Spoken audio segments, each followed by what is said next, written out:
All right, Armchair Engineer 85. I've got some time today to finish pulling the engine on this.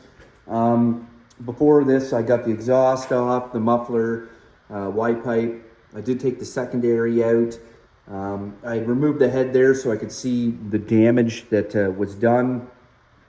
And yeah, took the battery out. Do yourself a favor if you're doing this, and if you're going to be doing it a lot, even if you're doing it once or twice, get yourself one of these tools. And this is the jack shaft removal tool. And basically what it allows you to do is it allows you to take the jack shaft out, but retain the gear and retain the chain in the chain case.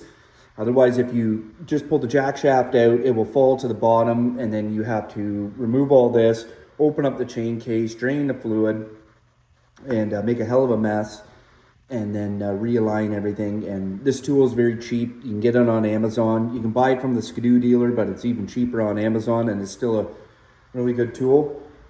So anyways, we're going to pick away here.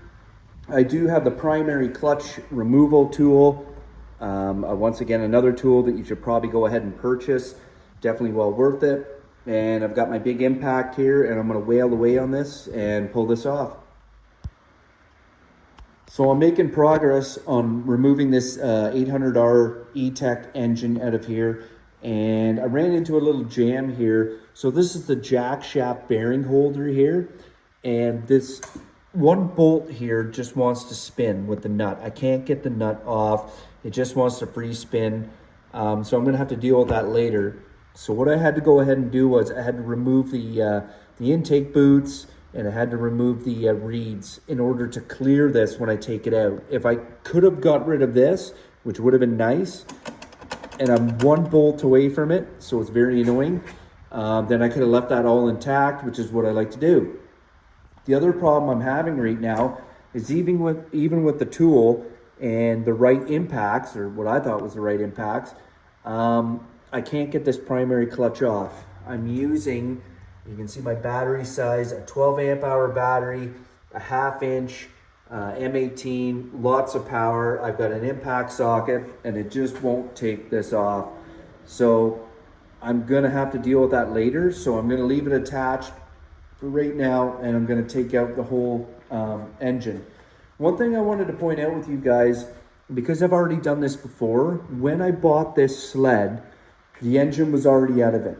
The fella had bought it. Typical scenario, they think they're going to rebuild it, and then they run out of time, or they don't have time, and they just sell it off. Not a problem. I understand.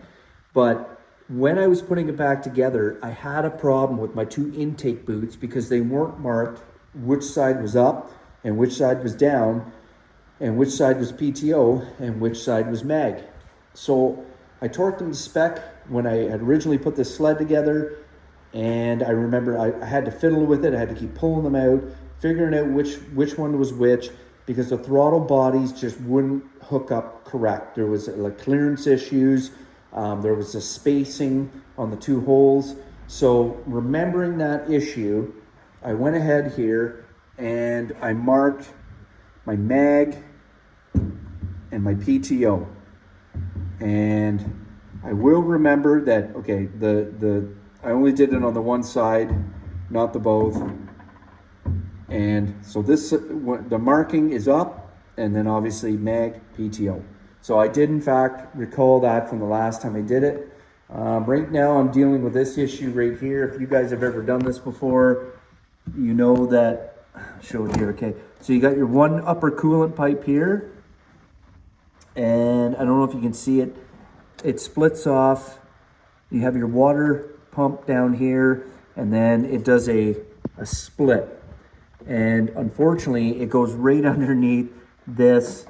It does a Y split right underneath this engine mount. So trying to get the coolant hoses off while you're trying to navigate the engine mount, it's not easy. And I remember that one from last time too. You can see it here. Here's the lower section here. So it kind of splits off and goes around the engine mount. Not a nice design, but regardless, I've done it once, I can do it again. Anyways, we're going to continue on and get this thing out, and then we're going to have a look at what all is involved with what damage, and tear this engine apart. All right, so we got the engine out. It was quite the process. It's tedious. That's just the way it is. I didn't film it. It's basically just, pulling hoses, disconnecting the couple of electrical connectors, unbolting the engine mounts, and obviously you're trying to remember where everything goes. I hung the throttle bodies up there. They're by a zip tie just to keep them hanging. You can see there's the oil lines. You've got the electrical lines for your starter. I put the bolts, there's 4. There's one there, and then where's the other one? Yeah, right there. 4 engine mounting bolts. The trickiest part was getting off the primary clutch. And I'm going to tell you guys, I know I haven't shown the process, but I'm going to tell you right now, here's what you want to know. So here's the primary clutch right there. Here's the bolt, the stock bolt for it. Now, I know I told you guys that I had previously bought the puller tool. This piece of shit right here. And it would make sense that the puller tool would work, because if you hold up, see if I can do this one-handed here. Get this out of the way. If you hold up the puller tool, you can see here there's this big space, this beyond the thread. The thread's basically, if I could line them up better, you would see the thread. And then this is supposed to be the area that doesn't exist on the regular bolt, that is what drives into it and knocks and pushes off the primary clutch. It didn't work. So I resorted to the old water trick, and the water trick worked after a couple of attempts. I had originally done the water trick on my 600 SDI, and it had worked. It's been years since I've done that, to be honest with you. So I kind of forgot the key little details. So I'm going to tell you right now the key details that you need to know. Obviously, you need to wrap this in plumber's tape. You can see here, this was the plumber's tape that was all tore to shit from probably my 10th attempt. Wrap the living piss out of it. That's just the way it is. Wrap it, wrap it, wrap it, wrap it. Fill it up with water right to the brim. Stick this in. Give her a couple little hand turns until you feel it seated and it just starts to thread, and then go to town on this right away as fast as you can. These tear apart very fast, very easy. So you don't want to take your time. You don't want to go slow. You want to make sure that it's threaded, and then hammer on it with an impact. And that's what you need to do. But you really need to make sure that these are well taped. I was thinking, oh, well, if I put too much tape on it, that it won't catch, but that's not the case. But you want to do this quick. You want to fill it full of water, have your water ready, have this taped, have it good and taped, stick it in, turn it a couple times till you feel it starts to catch, and then go on to it with an impact. Okay, so engine's out. Now I can give you guys a better look at the carnage, the damage. So this here was the mag side, and as you can see, it's completely destroyed. This side here was the PTO side. That's just a bit of liquid. That's not a hole or anything like that. All my O-rings held, which was nice, but you can see here something broke and something got loose. And I'll see if I can show you here in the intake port how bad it is. Yeah, you can see all the scrapes there, and that's not. I'm just gonna see if I can pull it over here. Put my foot on it to hold it.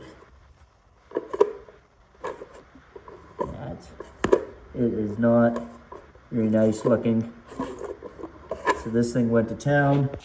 We'll have a look here at the good side.